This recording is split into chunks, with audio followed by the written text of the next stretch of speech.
Hey everybody, welcome to this week's live training. If you've been struggling with anxiety for a long period of time, especially if you feel like you keep having relapses, then this is going to be a lesson that you absolutely want to tune into because we're going to be demystifying basically what causes an anxiety relapse. In fact, there's only four main causes of any type of anxiety relapse. We're going to cover all of those today. I'm also going to be walking you through the three main phases to truly sustainably overcome anxiety, at least the ones that have worked well for me and as well as our clients. And then finally, I'm going to be detailing for you my exact daily relapse prevention routine. So you're going to be able to see kind of behind the scenes an example or a template that you might be able to model for yourself if you feel like you've been having trouble. Now, who is today's lesson for? Okay, today's lesson is for you if you've been dealing with anything in the realm of moderate to severe anxiety, like a 5 out of 10 or higher, and you feel like it's been chronic, it's been around for a decent period of time, at least a couple of months, maybe years, maybe even decades. And then this is especially for you if either A, you really want to make sure that you deal with the anxiety from the root cause for the long haul, and you want to be able to maintain that feeling of normalcy and peace of mind long term. It's also for you if you feel like you constantly make a little bit of a step forward in your anxiety recovery and then take a couple steps back. So we're going to be clarifying for you a lot of those issues. Now, I want to just be very clear. I don't think I'm a guy with all the answers, but I am an individual who has really made huge improvements in his own mental health and sustainable ones that have lasted over a decade. And then as of today's recording, we've got over 500 successful clients that we've helped reduce anxiety by at least 75%, usually in about 90 days or so. Sometimes it takes a little longer than that. And we're also able to help them maintain that. And the big reason is that our method really prioritizes relapse prevention. That's a huge part of this journey that you've got to understand. And unfortunately, it's a thing that many people neglect. And that's really problematic. That's really troubling. Which, by the way, real quick, I see some people are joining with us live. Can you just let me know in the comments? Can you hear me? Can you see me? Can you just give a little reaction or a comment? It would be great. We've had some technical issues in the past. It would be helpful. Okay, awesome. So let's dig right into the content. So first, I want to cover for you, kind of give you a bird's eye view of what are the phases required to truly overcome anxiety in the first place. And what I've found is that there are really three indispensable phases, and usually people are missing one or more of these phases. So these are the ones that we use and prioritize in our teaching and our methodology. So the very first thing I believe that you really have to be able to do to truly overcome anxiety is you have to get to the real root cause of the anxious thoughts so you stop them from popping up in the first place. Now, why is this so important? Most mental health methods out there do provide some level of relief. They do provide some level of value. Common examples would be traditional coping mechanisms, everything like breathing exercises, journaling, meditation, anything like that. And then also you've got your professionally administered coping mechanisms, say CBT or DBT or EMDR, basically anything in the realm of traditional therapy. Thank you, Karen, for the comment. I appreciate it. And Gingy, glad you're joining in. So I appreciate the comments. Now, for you to really deal with anxiety in the long term, however, right, we've got to get to the real root cause because what most people do, and I'm curious, let me know in the comments if you can relate to this. Do you feel like you're constantly batting away anxious thoughts all day, every day? Right? Like they keep popping up, and I kind of call this like the whack-a-mole syndrome, where you keep basically trying to keep the thoughts from occurring and from popping up, but you basically feel like you're in a constant state of reaction to your own mind as you go through the day. Can any of you guys relate to that? That's what it was for me for about 2 years. That is unsustainable. And the reason why that's happening for you is you're not getting to the real root of the issue. Okay? The second phase of truly overcoming anxiety is not only getting to the real root of the issue, which by the way has to do with conflicts in your belief systems. Okay, but what we have to do, number two, is we must retrain the brain to think and feel calm and content by default, where it used to feel anxious and stressed. Okay, because what you've probably noticed as well, you ever have the sensation that when you go through your life, it's like things automatically trigger you, and then you have this knee-jerk reaction or response. It's almost like it's hardwired in you, and you'll have that response, and then a minute later, you're like, man, why was I thinking that? Why did I react that way? Why did I avoid when I should have moved forward? Why did I keep myself from going to the grocery store? Or why did I decide to not book the vacation? Whatever it is that your anxiety centers around, the reason why that's happening is because your brain has developed a series of automatic conditioned patterns, basically, right? Our brain is constantly being trained all the time. And if we don't train our brain consciously and deliberately, our brain will become trained to only be in reaction to our environment and to our thoughts. Okay, so that's the second key phase. Phase number one of a true sustainable anxiety recovery is we've got to get to the real root cause of the issue, which has to do with your belief systems. Number two, we have to retrain the brain to feel calm and content by default, where it used to feel anxious and stressed. We must do that. Otherwise, you're just going to hang out in the realm of coping for your whole life, and you're not really going to feel like you get very far. It's not going to work very well for you. Okay, and then the third and final thing that we must do, which today's live is really focusing on, is you must have a bulletproof and customized relapse prevention plan in place. Okay, you must have a bulletproof and customized relapse prevention plan in place. And this is to make sure that you can maintain good mental health and you can still live without anxiety creeping into your daily life, even when things go wrong and they go badly. Okay. And so those are the first three. That's the first big thing I want you to understand. I'm going to keep repeating these when I do future trainings because I want you guys to understand that nobody should have to live with anxiety long term. And I want to be very, very clear. Anybody can do this. Anybody. It's not that I'm like so smart or so special and like I love all of my clients, but it's not that they're so smart and they're so special. It's just that this is the system. This system works, okay? Just like if you eat right, you exercise, you go to the gym, you do certain things, you're gonna get a certain level of results. You might need to customize it a little bit because your background and your genetics and whatnot might be a little different than the other person on the treadmill trying to get fit. But if you follow a similar plan, you will get a very similar result. And that's what we see day in and day out. I've worked with people who are like 13 years old all the way up to 86 years old. I've worked with people who've got major health anxiety, social anxiety, agoraphobia, panic attacks. I've seen it all. I've seen it all. So it doesn't really matter what type of anxiety, how long you've had it. Don't make up a story that for some reason you can't get your anxiety under control. You absolutely can. And I'm telling you this very, very clearly. And I would love to hear in the comments which one of these three you think you've been missing. I guarantee you, if you're still dealing with anxiety currently, you're missing one or more of these three things. Either A, you've only been dealing with the symptoms, not the source. You've basically been coping and just trying to manage. You're not really getting to the real root of the issue. You're not keeping the anxious thoughts from popping up in the first place. Either that, number one. Number two, you're not retraining the brain to actually think and feel how you want it to by default. So what that ends up creating is a system where you constantly have to be on guard managing what you're thinking and feeling. You haven't tapped into the brain's natural ability to generate a pattern and keep that pattern long term. That would be number two. Or number three, which we're going to be focusing on today, is you don't have a bulletproof and customized relapse prevention plan in place. You didn't effectively know how to safeguard yourself from relapse. I see, Maddie, you said that you've been relapsing recently. I'm very sorry to hear that. I'll definitely tune in. I'm going to be sharing with you some things that will help you today. I see Jelly Elizabeth says it was definitely just dealing with the symptoms, maybe even barely. Yep, totally understood. Barbara says, definitely, and that's what makes it worse. Lisa says, anytime I feel unsafe or I'm stressed out, I get anxiety and panic attacks. Yep, that would be an example of those automatic patterns, okay? And by the way, if you guys have questions, put them in the chat. I will be addressing questions at the end of the content, okay? So those are the three big things to truly overcome anxiety long term. Now let's get into relapses. What causes relapses? I'm going to be covering 4 causes of relapses. Now, here's the thing. Again, I'm not a guy with all the answers by any means.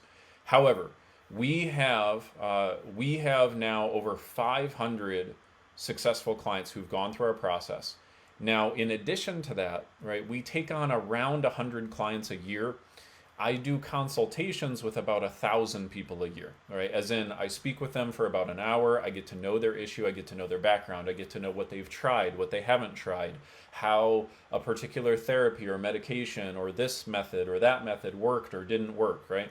And so I've gotten lots and lots of data, lots and lots of information about what causes relapses, what prevents it, etc., over the years, not just from our own clients, but also sometimes you can learn the biggest lessons from, when we fail, you know what I mean? Like when we relapse, there's a lesson there. If you're going through a relapse right now, Maddie, for example, there is a lesson. And if you derive the lesson from the relapse, you can make sure that this never happens again, is the good news. And so that's what I want you guys to be encouraged by. If you feel like you're in a tailspin, if you feel like you've been relapsing many, many times, it doesn't mean that you're destined to always be anxious. What it means is that you haven't learned the lesson yet that life is trying to teach you about mastering this particular element of your mental health. Once you learn the lesson and once you master this particular area, you'll be able to break the pattern. But until you learn the lesson, the pattern will continue. Okay? I see we've got a question about, is anxiety hormonal? Is that something that can be addressed? Yep, I'll touch on that towards the end of the call. Stick with me, okay? All right, now 4 causes of relapses. Now I want you guys to let me know in the comments which of these you feel may pertain to you, but this is what I have found has been ironclad. Now I've added to this over the years as I've worked with many more people. I started with helping people prevent a certain type of relapses, and then there were some people who had other relapses, and I thought, okay, we got a problem solved for that. What caused this one? And now we have very sustainably had a very, very solid relapse prevention curriculum that helps people really diligently. And I really truly believe, I could change my mind a couple of years from now. Who knows? I might get new information, but I really believe these are the only 4 causes of relapses. And let's go through them one by one. Okay, the first one is that you're not using a daily conditioning system to retrain your brain. Okay, this is the one that I found. So many years ago, when I started teaching people our proprietary method for retraining the brain to get rid of anxiety, it was working very well. We had people who would get great results within a couple of weeks or months. And then I got a couple calls like 6 or 9 months later, and people were telling me that they weren't doing so hot anymore. Like some of those old patterns were popping up a little bit later on. Jay Haynes, I see your question. I'll get to it towards the end here. Thank you.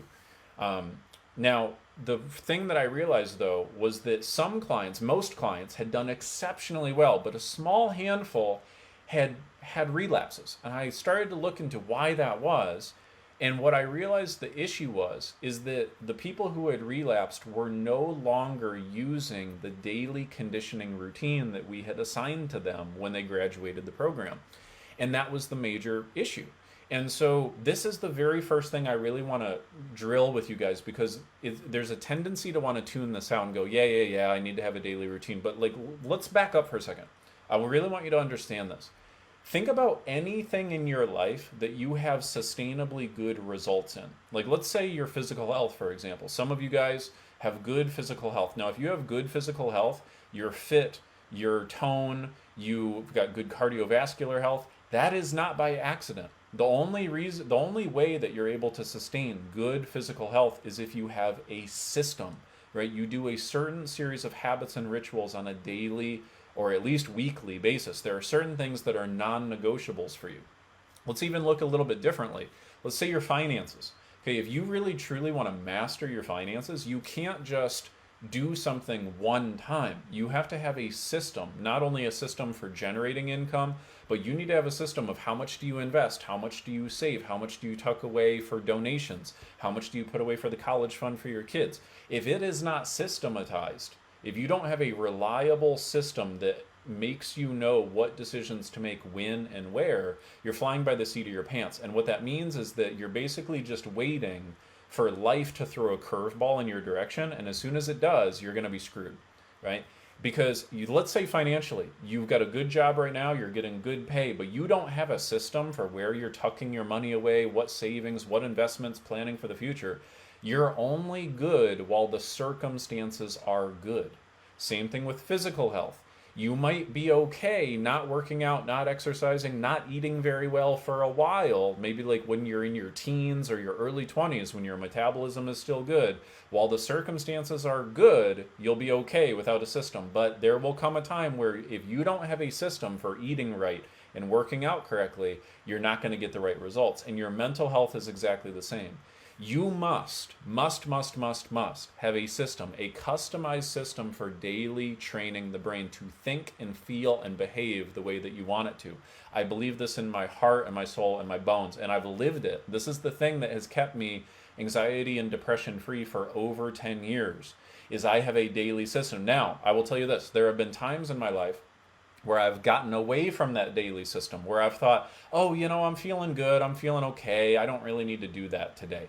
And what I've learned is that it's not about the doing it that day. It's about by doing it that day, you train yourself to be the person who does it regularly every day. Can you guys relate to what I'm saying on this? It's like, say, physically working out, right? When you go and work out that day, yeah, that workout is going to have a result for you, but that's not even the big thing. The getting yourself to do the workout, the benefit is you doing the workout causes you to be the type of person who works out. And being the type of person who works out consistently is going to be the thing that gets you the good result. And so it's not about like, hey, the whole world is crashing around me, let me go meditate, and now hopefully my anxiety will go away. Sometimes you guys are waiting too long, is the way I would put it, right? You need to have a prevention plan in place in order to make sure that the relapse doesn't occur. We don't want to wait until you're near bankruptcy to decide to prioritize your finances, right? We want to get a financial system in place. So you must have a daily conditioning plan in place. Now, I want to stress one key word here, which is the word conditioning, not coping, conditioning. So many people relapse because what they're using is they're using coping strategies, not conditioning strategies. Now, if you're a member of our free communities like Instagram or on our podcast or our Facebook group, we give out free materials pretty frequently, right? And so you can get kind of some starter introductory things that are generalized through those different resources. That's a good place to start. But ultimately, what you've got to do is you've got to test and refine and figure out what works for your nervous system and for your particular type of anxiety. That's the key thing. So you must have a daily system for conditioning. I'm going to share with you a little bit about what my system is a little bit later on in today's lesson. And so you can kind of get a little bit of a template, but that is the key, right? You wouldn't go start the morning without brushing and flossing your teeth, I hope, right? If you want to have good dental health. So you can't go through the day without a conditioning process in place for your good mental health, okay? I see Elizabeth says exactly what happens with my physical health. Didn't have a system and it got pretty bad. Exactly, so that's exactly what works. Think of it this way, guys. Here's what you might want to write down if you're taking any notes, okay? Right actions create good results. Right consistent actions create good consistent results. And that's what you're after. If you're having relapses, it means you're not getting good, consistent results. And what that probably means is you're not doing the things that worked anymore. You're not doing it systematized. Okay, so that's the first key thing. Now, number two, the second cause of relapse is, the first one is not having a customized daily conditioning plan in place to train your brain. The second one that I've found over the years that causes relapse is you're not feeling fulfilled in one or more of the areas of life mastery, is what we call it. So you're not feeling fulfilled in one or more of 6 areas of life mastery. Now let me explain what I mean. Okay, first of all, there are 6 areas of what I would call life mastery, meaning if you are making progress in these 6 areas, or if you are at least feeling generally satisfied in these 6 areas, it is very, very difficult to experience anxiety and very difficult to feel depression. Okay, those 6 areas are, number 1, your physical health and energy. Number 2, your finances. Number 3, your sense of career and or mission. It doesn't always have to be a financial career. Number 4, your relationships. Number 5, your quality of emotions. And then number 6, and this one is kind of optional for some people, is spirituality. That one's kind of a bonus one. The other one that I usually throw in there as well is your time and your habits. Okay, so we'll call it 7. There's 7 areas: finances, relationships, career and mission, emotions, physical, dang it, I said it out of order. Physical health, career and mission, finances, relationships, emotions, time and habits, spirituality. Those would be the ones, okay? Now, here's what I learned over the years. I learned this in like my 2nd or 3rd year of working with people, because I finally solved the first problem. I made sure that every single one of my clients had a systematized daily conditioning routine that they were using each and every day, and it worked really well for them, and that was working well, okay? Then I ran into a couple clients who had relapses of a different sort, and here's what I learned happened. Basically, they were using their daily system, they were going along, everything was just fine, but they got stuck in one or more of those other areas. So, for example, maybe they got laid off, for example, or maybe they had, a family member asked to borrow money, and then financially now they were stressed. Or they were going through a relationship issue, like they got in a fight with their sister or their spouse or something of that nature, okay? And for those of you guys who have relapsed, let me ask you, please let me know in the comments, have you ever felt that your anxiety or your depression gets higher when one of those 7 areas starts to decline? Can you relate to that? Has that ever happened to you? The chances are probably yes, that your level of intrusive thoughts, anxiety, or depression pops up at a higher level when one of those areas either gets neglected or you run into some type of a challenge in those circumstances. So the key is to make sure that you need to have a clear goal, you need to have a clear vision and a goal for what each one of those 7 areas looks like for you. Ideally, you want to have a written goal. So what we walk through with our clients is we do this exercise called the Wheel of Life. So we break all of those sections into slices on a wheel, and we go, okay, great, how fulfilled are you in those areas, 0 to 10, and they will mark it. And you can do this for yourself too. And then what we'll instruct our clients to do is, great, okay, cool, what would a 10 out of 10 look like in each one of those areas? What would a 10 out of 10 look like in your finances, in your relationship, in etc., right, your physical health? So you got to have a vision, okay? Because if you don't have a vision and you don't have a goal of what does a 10 out of 10 look like in each of those areas, chances are you're going to feel like you're basically just running in circles. You're going to be what we call drifting through life. You're not going to feel like you're making any progress. You're not going to feel very fulfilled. And that's when anxiety and depression ramps up, is when you're not feeling fulfilled and you feel stuck and you're not making progress towards a goal. So you got to have a vision and a goal for each one of those areas. And it doesn't have to be complicated. It doesn't have to be like ginormous, right? Don't overthink it, okay? But like, for example, think of it this way. Here's what you want to remember. Without vision, people perish. Okay, that's like one of the very few quotes I'll ever quote from like the Bible, but it's true. When you don't have a vision of what you want for your career and mission, what tends to pop up? Anxiety, right? When you don't have a career, or excuse me, when you don't have a career, that'll ramp up anxiety. When you don't have a vision for, say, your relationship, like your marriage, if you don't have a goal, if you don't have like a compelling vision of how it's going to be in the future, then anxiety can pop up, right? Fears and worries and doubts. If you don't have a vision that you're moving towards financially, physical health-wise, then anxieties tend to pop up. So you got to have a goal. You got to have a clear vision of what you want in each one of those areas. And you must feel like you are making some progress towards that ultimate life vision. That's what I found. Progress is the key, guys. I want you to please write this in the comments, please. I want you to remember this for as long as you live, because this will change how you play the game of your mental health forever. Progress equals happiness. Progress. Just progress. Progress equals happiness. You don't need to be perfect to be happy and anxiety and depression free. You don't. You just need to make progress. And in order to do that, you need to have a clear vision and goal for what you want in those areas of your life. And then you must have a system for making that progress. And I'm going to explain my system here shortly. I'm going to walk you through exactly what I do on a daily basis in my daily routine, okay? So progress equals happiness. That's what you want to remember. All right. Number 3, okay, the third cause of relapse is, this one is a little more advanced, okay? So if you're brand new at the beginning of your journey, you may have a tough time relating to this, but I promise you, it is true. I have verified it with my own life. I have seen this happen hundreds of times with my clients.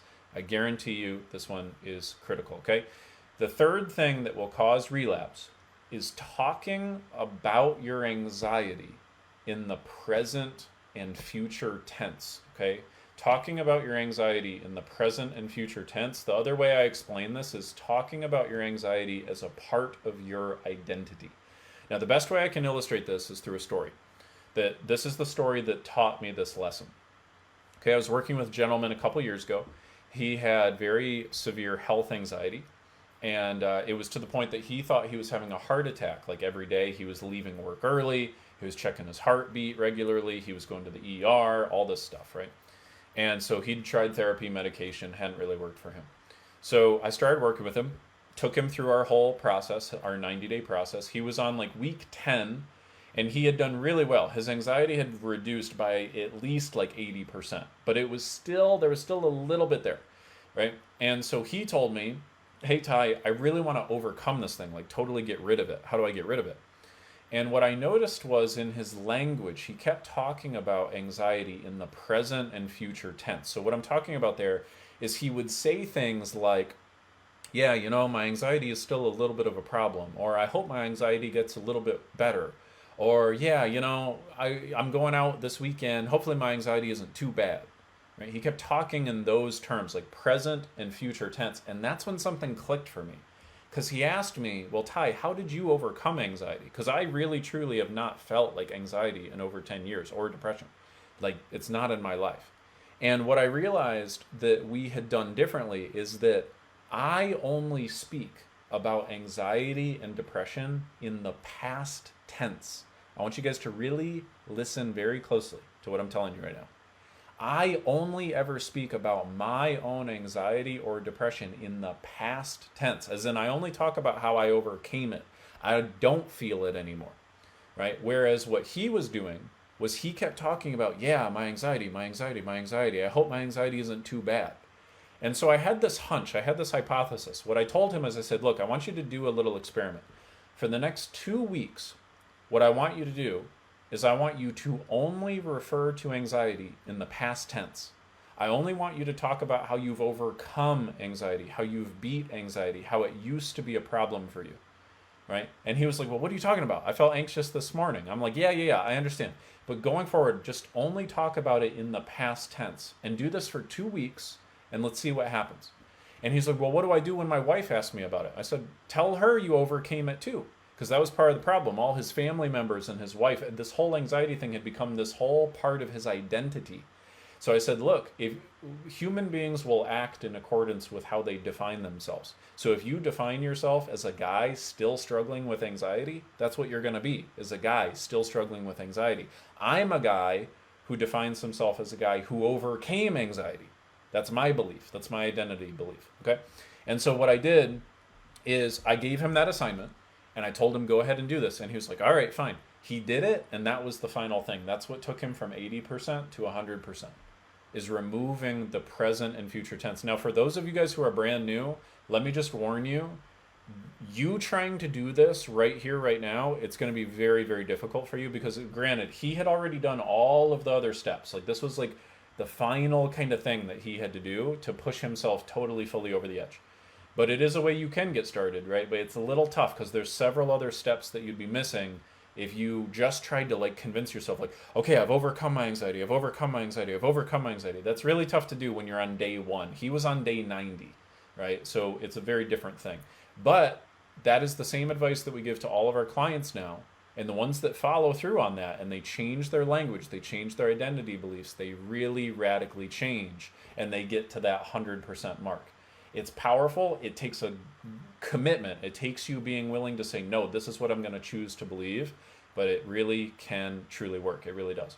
Okay? So that's the third big reason for relapses, is people will start to bring language about anxiety back into the present tense. So they start going, oh yeah, I was doing really good with my anxiety, but now my anxiety is a little bit bad, or I hope my anxiety doesn't come back. So when you talk about it, when you kind of cast it into the future, that's what creates anxiety, is focusing on a future you don't want. So if you keep telling yourself, man, I really hope my anxiety doesn't come back, what you're doing is you're planting a flag in your brain out in the future that's saying, gosh, that's a thing I'm fearful of. And that will generate anxiety. So to break that loop, to break that cycle, what you have to do is say, no, fuck it. Like I'm done with anxiety. I've overcome it. I've beat it. And you have to do that as part of the final step. But that's like step 10 out of a 10-step process, okay?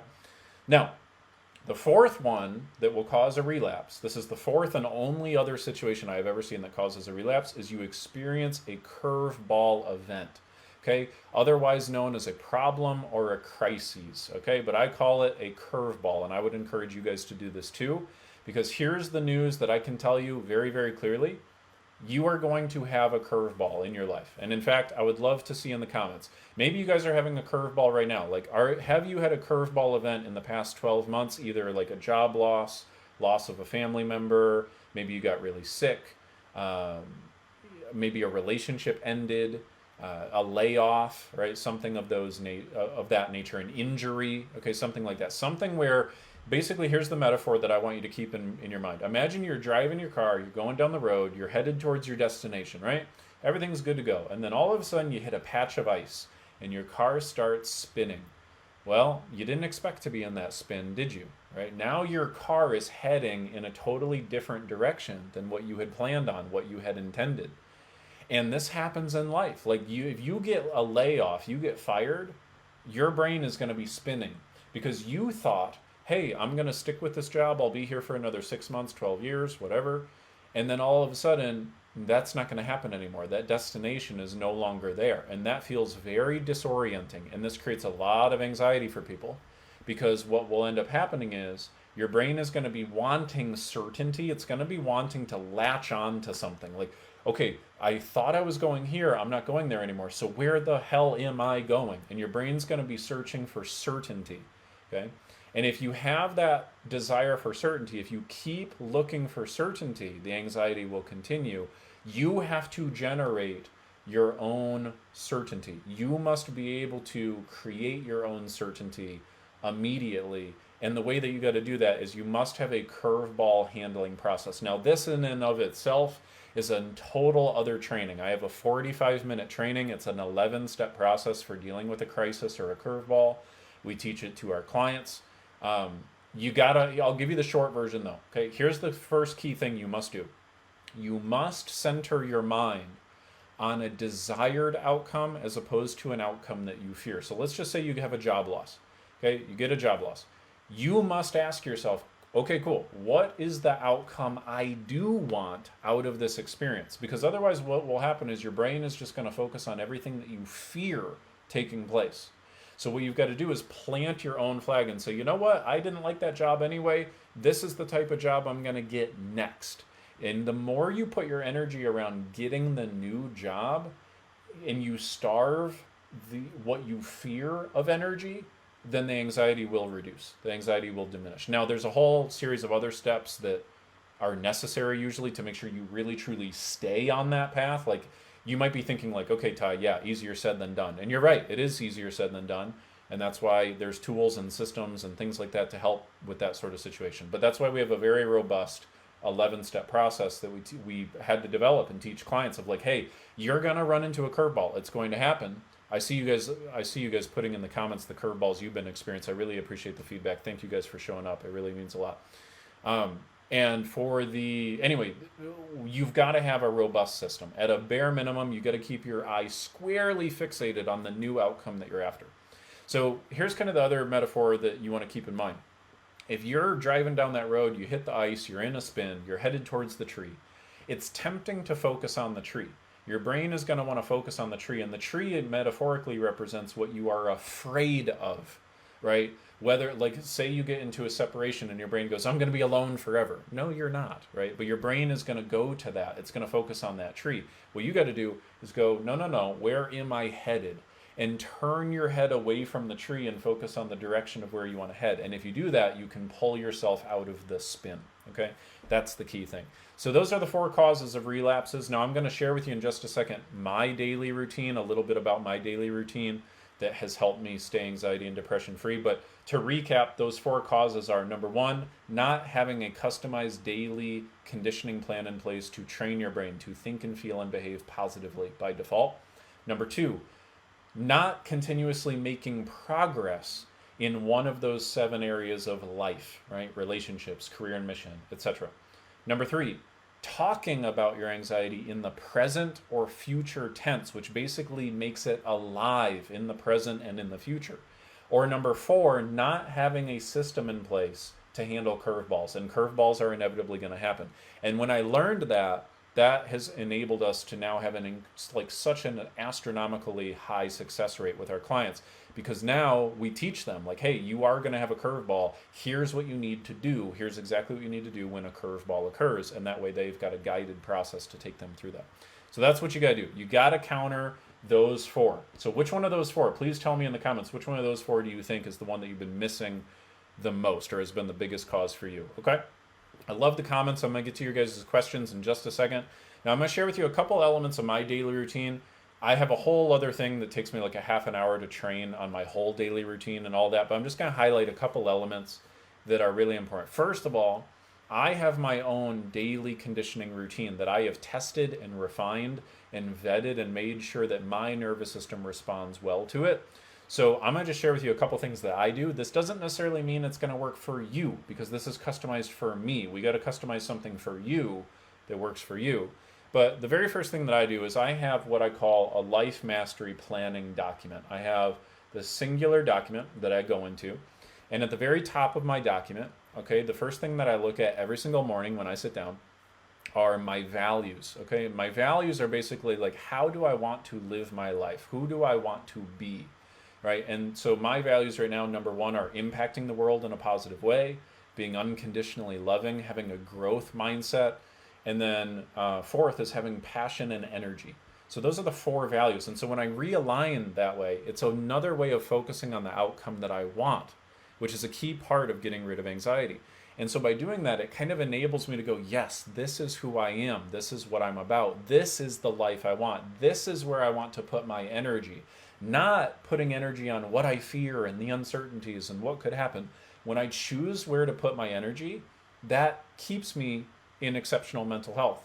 You could think of having poor mental health as your brain simply allocating energy to things that don't serve you. That's another way of thinking about poor mental health. Having really, really good mental health is your mind strategically only puts energy towards the things that do help you.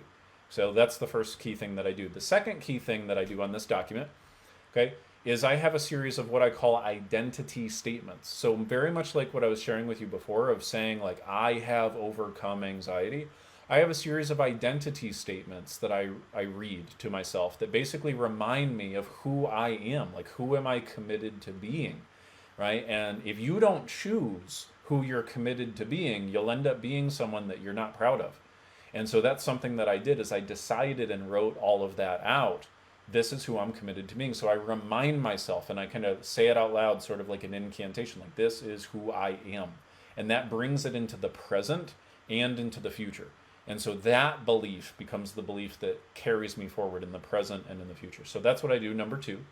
Number three is I then go through those areas of life that I was talking about with you guys earlier, and I have a written set of goals for each one of those areas.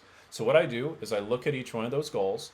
I imagine that the goal has already been achieved in my mind first, okay, because that trains my brain to focus on the future going how I want it, instead of focusing on the future going how I don't want it, which is what creates anxiety. So I imagine it going how I want it. But more importantly than that, I have a plan. I have a very specific plan. So I will look at my plan. I'll cross off the things I did the day before to kind of celebrate myself and be like, yeah, hey, good job. Nice work. And then what I'll do is I will then write out the new plan. I'll say, okay, cool. What am I doing today to move forward closer on that goal? And here's the key, guys. I schedule it. I don't just hope that it happens. I schedule blocks of time on my calendar to make sure that I am making progress towards my goals. Some are physical goals, some are personal goals, some are career goals, okay? But I block it on the calendar so that way I know it's a done deal. That is happening. That means that every single day I am making progress towards those goals. And remember, progress equals happiness. So if you want to get rid of anxiety and get rid of depression, you've got to start feeling like you're making progress, okay? So those are kind of the big highlights. There's a couple other elements that I do. I do, a physical exercise in the morning 5 times a week, some other things like that. But those are kind of the main basic things that I do that have kept me on the straight and narrow for this period of time, okay? So now I'm going to be answering any questions you guys have inserted here in the comments. I'm going to go to our Facebook community first. Lisa says, what happens when what you want to happen doesn't? Okay, so Lisa, what you have there is you probably have a problem with either one of 3 problems, okay? If you're feeling stuck, it's because you either are not in the right mental and emotional state to execute on the plan to get yourself the right result. So plenty of times people will have a goal, but they're not in the right mental state, and so they don't follow through or they don't execute it in the proper way. So for example, I had a client of mine years ago. He was a salesperson and his sales were tanking. He had sales goals, plenty of good sales goals, but he was in a deflated, lack of confidence state. Well, if you're in a deflated, lack of confidence state, you're not going to be able to sell anybody anything. It just doesn't work that way. So we had to get him in the right state of mind, and then he was able to follow through. So sometimes that's the thing that's causing you to not get what you want. Number two, it could be you don't have the right story, as in you don't have the right belief system. You may have a belief that's holding you back. So if you tell yourself, like, I really want to be skinny, but your belief is like, I'll never be skinny. Well, we got to get rid of that belief in order for you to actually get the goal, right? Otherwise, it's not going to happen. Or third, you may not have the right strategy, okay? And that may be the case. So that would be why what you want to have happen is not happening, okay? Going to Instagram now. You guys go ahead and put any questions you have in the comments. All right, so what do we got here from Instagram? I know there were a couple questions. Joan says it was definitely just dealing with symptoms, maybe even barely. Gotcha. I think part of my anxiety is hormonal. Is that something that can be addressed? Okay, so let me just share this. Here's my perspective on the whole hormonal genetic thing, okay?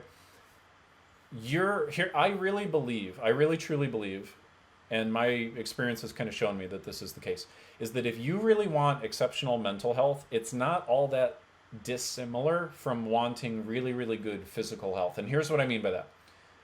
Every human being on the planet, I believe, can have good physical health. Are they going to have perfect physical health? No. But can they be in decent shape? And can they, be decently healthy, right? Like have good cardiovascular health, etc. Yes, I think that most of us would agree that is basically true. Now, are some people going to have certain challenges that they have to work around in order to get that good physical health? So for example, if I come from a family that all had weak walls of their heart, and I also have a weak wall in my heart that I was born at birth with, okay, that's something I need to be aware of, right? That's something that maybe some exercises are better for me and some exercises are not as good for me. You follow me? But it doesn't mean that like, okay, well, I'm just going to be unhealthy for the rest of my life. So we want to be careful to not generalize. Like, here's really what I want to share with you to answer that question. And who asked that question? It was IC with KB. Here's my recommendation. Focus on focus on what will get you 80% of the result. Focus on what will get you on the 80% that matters. And when it comes to mental health, the 80% that matters is the type of stuff that we teach. It was those three things I said at the beginning. Getting to the real root cause of what's driving the anxious thoughts, okay, which I really truly believe is not your hormones. Okay, number two, retrain the brain to think and feel and behave confidently and contently by default. And number three, have a bulletproof relapse prevention plan in place. If you have those three things, is it true that from time to time you're going to have hormonal changes that will affect your mood? Yes, that is true for both men and women. And I think that we can all agree scientifically has been pretty well vetted that there are the hormonal changes that may occur for females will impact your mood and your mental health a little bit more so than the average man. That doesn't mean it's the same for all people, but that tends to be the experience. And our hormones will change not just month to month, that's true for both men and women, but also at different stages of our life, right? But if you have those three plans in place, then you can weather those storms, right? And you should be able to still find stability and balance. At least that's been my experience. I've worked with people who've been going through plenty of hormonal challenges. I've even had clients who are going through hormone replacement therapy, right? Where they're literally changing the hormonal chemistry inside of their body dramatically. But did that impact their mood? Yes, it did, absolutely. But the more important part was those three pillars. Having those three pillars in place is the more important part. Okay, question from Jay Haynes. Do you have any therapy techniques dealing with borderline personality disorder? Jay Haynes, yes. So if you're dealing with borderline, there's plenty that we do. So check out our Instagram, check out our Facebook community, check out our podcast, or shoot us a message. And also, for any of you guys who would like to do a free coaching session, just go ahead and let us know in the comments, and we're happy to book a single free coaching session with any member of our community where I will work with you directly for a half an hour specifically on your issue. So just let us know in the comments, we'll shoot you a message, we'll schedule it, and it'll literally just be me helping you for a half an hour, and that's how it works, okay? Gingy on Facebook says, being new to this group, do you have tips to fight anxiety as we learn more? Yes, that is all we do. So, Gingy, we do a live here in the group every single week where we will give some tips. And then if it's like a high priority for you to get the anxiety handled right now, then let us know in the comments if you would like that free session. We'll do that free session. And then for any of you guys who want to be considered as clients, we do the free session first, and then we can set up a follow-up consultation, which is totally free as well, to basically walk through the details of the program and see if it's something that would work well for you. So that's kind of how our intake process works. But we offer the free coaching session just so we can provide results for you in advance, and I can give you guidance specifically on your issue directly in advance, so that way I can convince you that I can help you by actually helping you. How's that? Is that fair enough? So that's how we do that. Okay. Next question. Let's see. A lot of good comments today, guys. Really appreciate that. That's awesome. Someone says, bad news in immediate family was a curveball. Yes. Yep. And Joan, I know we've talked about that, and I think we've given you a plan for that. So I'm glad we were able to talk through that. Trying to help my friend get through a divorce. So Jay, couple pieces of advice I would give you there. The challenge there is that you are not in control of that situation. And in fact, you're not even not in control. You have very little influence over that situation. So, however, what you could do is like share like a video like this with that friend of yours, because your friend is going through the curveball. And so that advice that I was giving about the curveball, or that metaphor, would be a good starting point for them. Also, we do have a resource that any of you guys can access if you'd like. It is called the Problem Solving Questions, and it is the 11-step series of questions that we provide for our clients to help them go from totally in crisis mode to totally in confidence mode. So if you would like that resource, it's a totally free ebook. Just let us know in the comments, maybe put the keyword ebook, and then my team can get that to you, okay? So that's a resource that you could share with him as well. All right, what else do we got? I got a question here. Health anxiety and panic attacks plagued my life the last 6 months. I know things will be okay, like always. Can't wait to give the training a go and overcome this like every other bump in the road. Yeah, that's awesome. And I don't recognize your handle there, Dukes the Riz, but you might be a client of ours, and if you are, that's great. So maybe you're already in the process. Okay. Let's see. Lisa, I see that you requested the ebook. No problem. We can get that over to you. All right, guys, that's all the questions that we have. So we're doing these lives every single week on Facebook and on Instagram, 6 p.m. Eastern time. And then the replays are going to be posted up on YouTube, and then on Friday mornings, and then on our podcast Monday morning. So please tune in live, however, because I can answer your questions directly. And I have only a couple slots of clients left for May. I've got 4 slots left to take on clients in May. If you would like to be considered for a client, then go ahead and let us just put the word session in the comments, and I will reach out. We'll set up a free session for you. I'll help you out directly on that free session. We'll see if it makes sense for us to work together, and then we'll talk it through and see if it's a good fit for you, okay? But anyway, guys, thanks so much for tuning in. See you guys next week. Take care. Bye.